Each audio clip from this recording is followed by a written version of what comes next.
Okay, let's dive right into an absolutely incredible historical mystery.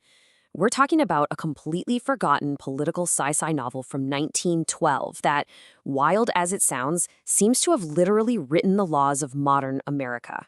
In today's explainer, we're unpacking a piece of fiction that somehow managed to perfectly outline the foundation of the 20th century administrative state, literally decades before those laws ever saw the light of day.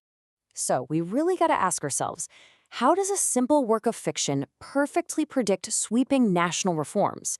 Was the author just making incredibly lucky guesses about the future? Or are we actually looking at a deliberate blueprint drawn up by the very people who would go on to reshape the entire American government? Well, let's impartially examine the source material and figure out exactly how this fiction became reality. Here's what we're covering in today's explainer. First, the 1912 blueprint. Second, the invisible operator. Third, a fictional conspiracy. Fourth, fiction versus reality. And finally, prophecy or deliberate plan. Let's get right into it.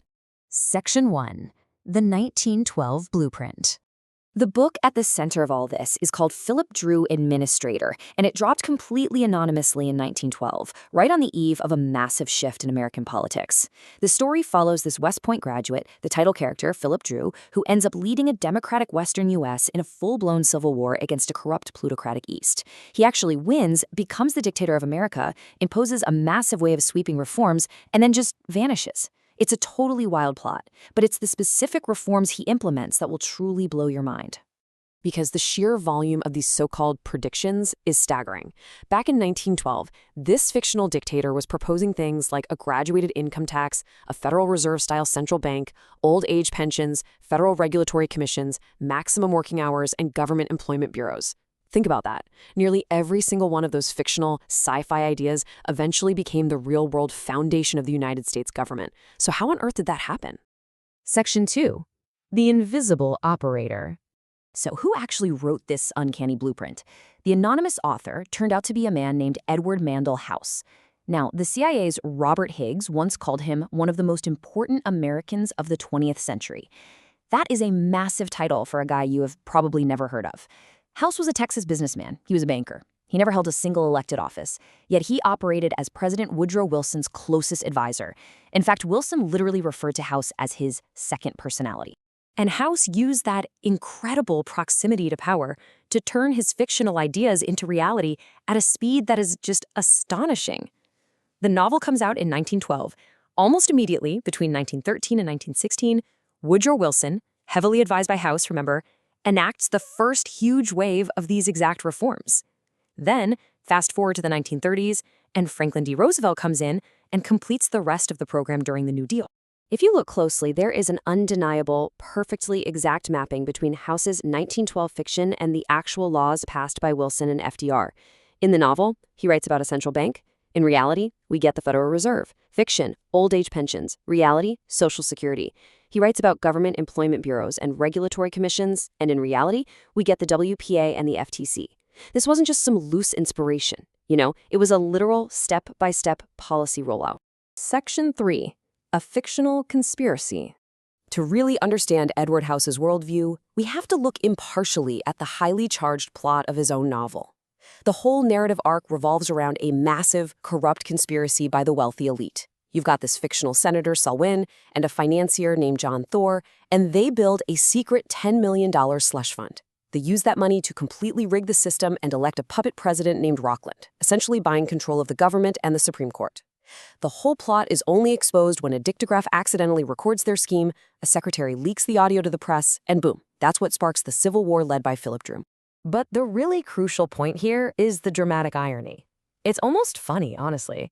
In his book, House writes about this blatant, evil, mustache-twirling conspiracy by a secret group pulling the strings of a puppet president.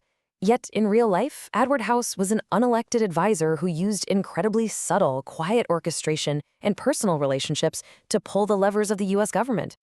He literally wrote a book warning about shadowy manipulation while acting as the man behind the curtain for Woodrow Wilson. Section 4. Fiction versus reality. So how do we bridge the gap between this fictional dictator and the historical implementation of these huge policies? Well, the magic number here is 4. Just 4 years. See, House originally figured his progressive program would take a good 20 years to fully implement, but FDR actually managed to complete the entire remaining program in just 4 years. How did reality outpace a sci-fi blueprint? It all comes down to a concept called crisis as an accelerant. Basically, when you have severe economic or social turmoil, it just completely removes traditional political resistance. The Great Depression was exactly that kind of crisis. House's ideas had already been circulating among a tight progressive network for decades. So when the economy crashed, those pre-planned reforms were ready to just be pulled right off the shelf and enacted rapidly. There was quite literally no political space left to resist them. Section 5, prophecy or deliberate plan. Which brings us back to our central mystery. What was Edward House's ultimate strategy? We really shouldn't frame this as some sort of magical prophecy. It was incredibly strategic. First, think of it as planning, not prophecy. This was a deliberate blueprint House and his allies were actively working toward. Second, its ideology is architecture. A very tight network of progressives, including Wilson and FDR, shared this exact diagnosis for the country. And third, he used fiction as an intelligence tool. House could use the novel to test out his radical ideas publicly, but maintain complete plausible deniability because, hey, it's just a sci-fi story, right? And that right there perfectly defines the invisible operator. House absolutely perfected the art of exercising maximum political power through personal channels and elected proxies, like President Wilson, while remaining entirely 100% unaccountable to the American public.